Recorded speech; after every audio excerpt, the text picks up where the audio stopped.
Hello বন্ধুরা, আজকে আমি সুস্বাদু একটা বিরিয়ানি তৈরি করেছি কিভাবে সেটাই তোমাদের সঙ্গে শেয়ার করলাম। দেখো, প্রথমে আমি আলু কেটে নিয়েছি, মাংসটা ধুয়ে নিয়েছি, আর এই যে আমি পেঁয়াজ কাটবো তাই গোটাই রেখে দিয়েছি। আর দিকে মশলা করে নিয়েছি, যেরকম মাংসের মশলা করতে হয় সেরকম আমি মশলা করে নিয়েছি। আর ওই যে ব্রেস্তা করার জন্য আমি পেঁয়াজ কেটে নিয়েছি।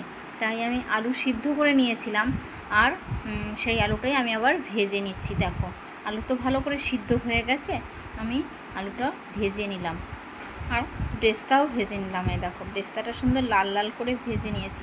ওই তেলের মধ্যে আমি একটা তেজপাতা ফোড়ন দিয়েছি, গোটা গরম মশলা ফোড়ন দিয়েছি। এই দেখো, ওটা একটু নেড়ে চেড়ে নিয়ে মশলাটা একটু ভাজা ভাজা হয়ে যাবে, তখনই আমি পেঁয়াজ ছেড়ে দিয়েছি।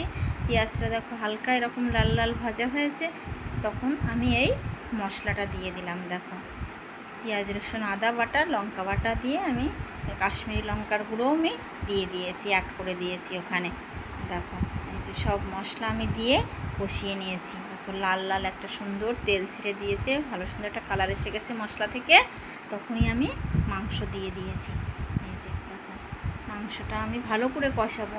মাংস যতই কষাই ততই মাংসতে টেস্ট বাড়ে, তাই আমি ভালো করে মাংসটা কষাবো। মাংসতে আমি এরকম কষাতে কষাতে একটু ঢাকা দিয়ে রেখে দেব। ঢাকা দিলে একটা তেল ছেড়ে দেয় সুন্দর। এই দেখো, ভালো করে একটা তেল ছেড়ে দিয়েছে মাংস থেকে। এভাবে মাংস কষালে দুর্দান্ত স্বাদ হয়। আর পাশে আমি একটু গরম জল করতে দিয়েছি, ওই জলটাই আমি দেব। আমি অল্প জল দেবো, কেননা এটা আমি তো কষা কষা টাইপের করব, যেহেতু বিরিয়ানিতে দেবো তার জন্য। আমি এটা ঝোল রান্না করব না, অল্প একটু গ্রেভি থাকবে, তাতেই আমার ভালো হবে, বিরিয়ানিটা স্বাদ হবে। তাই দেখো, এরকম করে আমি কষিয়ে নিয়ে জল ঢেলে দিয়েছিলাম। এই যে ফুটে এসছে, আমার মাংস রেডি হয়ে আসলো প্রায়। এই যে দেখো, এখন একটু গরম মশলা দিয়ে মাংসটা নামিয়ে নেব।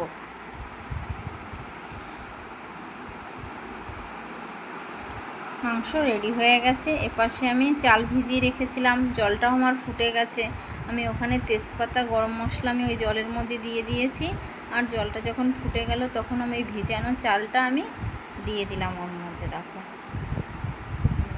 চালটা যখন তোমার 80% সিদ্ধ হবে, তখন আমি চালের ফ্যানটা ঝাড়িয়ে নেব আমি। দেখো, তখন আমি তারপরে এই যে তেজপাতা গোটা গরম মশলা, আবার আমি তেজপাতা শুধু ফোড়ন দিলাম, ফোড়নে দিয়ে আমি ঘি দিয়ে আমি তেজপাতা ফোড়নে দিলাম। তারপরে আমি এই যে আমার মেশানো গোলাপ জল, কেওড়া জল, তারপর হলো তোমার কি বলে কী যেন, মিঠা আতর, সব কিছু আমি ওই দুধের মধ্যে কেশর দিয়েছি, ওখানে সব আমি অ্যাড করে নিলাম। তারপরে মাঝখানে আমি মশলাটা ভেজে গুঁড়ো করে রেখে দিয়েছি কৌটোর মধ্যে করে, ওটা তোমাদের সঙ্গে আর শেয়ার করা হয়নি। বিরিয়ানির মশলা আমি গোটা মশলা কিনে এনে ওটাকে আমি ভেজে নিয়ে কৌটোর মধ্যে ভরে রেখেছি, ওটা তোমাদের সঙ্গে শেয়ার করা হয়নি। আর ব্রেস্তা ভাজা দিয়ে এই যে আমি সব একসঙ্গে ওটাকে পাইল করব। আমার বিরিয়ানির রান্নাটার ধরনটা একটু আলাদা, তোমাদের হয়তো ভাবে কীরকম করছে, কিন্তু না, এটা কিন্তু দুর্দান্ত স্বাদ হয়, কারণ সব কিছু মিশে যায়, সুন্দর টেস্ট হয়, দারুণ টেস্ট হয়। কিন্তু তোমরা একদিন আমার মতো করে একটু করে খেয়ে দেখো, দেখবে তোমাদেরটা কেমন লাগছে আর আমারটা কেমন লাগছে। আমি কিন্তু অন্যের রান্না ট্রাই করি, দেখি আমারটা কেমন হয়, ওদেরটা কেমন হয়। আমি কিন্তু এরকমই করি, জানো, যার রান্নাটা দেখে আমার মনে ধরে, আমি অনেক রান্না দেখি, যারটাই দেখে মনে ধরে আমি কিন্তু সেরকম তারটা আমি রান্না করি। আমি রান্না করে খেয়েই দেখি না কেমন হয়, না দেখি ভালোই তো লাগে, তার মধ্যে একটু দেখো, আমি এবার তোমরা একটু আমার মতো করে একদিন একটু খেয়ে দেখবে এটাও কেমন লাগে, তোমাদেরটাও কেমন লাগবে। এরকম দেখো, আমি সব দিয়ে দিলাম, সব মিক্সড করে তারপর আমি হাঁড়ির মধ্যে করে দিয়ে দেবো, সেটাই আমি তোমাদের সঙ্গে শেয়ার করছি। দেখো, সব আমার মেলানো হয়ে যাচ্ছে, এই যে আমি ঝাঁকিয়ে ঝাঁকিয়ে গামলায় ঝাঁকিয়ে ঝাঁকিয়ে মিলিয়ে নিচ্ছি।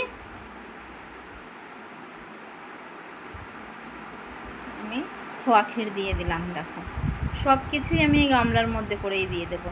সব মিলিয়ে ঝিলিয়ে তারপর আমি আধা ঘন্টার জন্য দমে বসিয়ে দেবো আমি হাঁড়িতে করে। হাঁড়ির মুখ বন্ধ করে আমি আধা ঘন্টার মতো করে দমে বসিয়ে দেবো। এখন আমি হাঁড়িতে তুলে দিচ্ছি।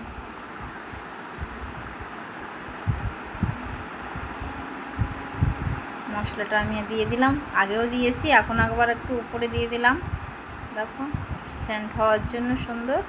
এবার দমে দিয়ে দেবো আমি, ঢাকনা দিয়ে দমে বসিয়ে দেবো। আমার হয়ে গেছে।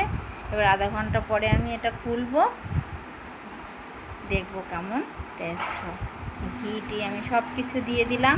এই দেখো আধা ঘন্টা পরে দারুণ সেন্ট, হেব্বি সুন্দর, মানে না খেলে তোমরা বিশ্বাস করবে না যে কি অপূর্ব যে টেস্ট। আমার ছেলে মেয়ে বলে আমার মায়ের হাতের রান্নার সাথে তুলনা হবে না কারো। ভালো থেকো সবাই।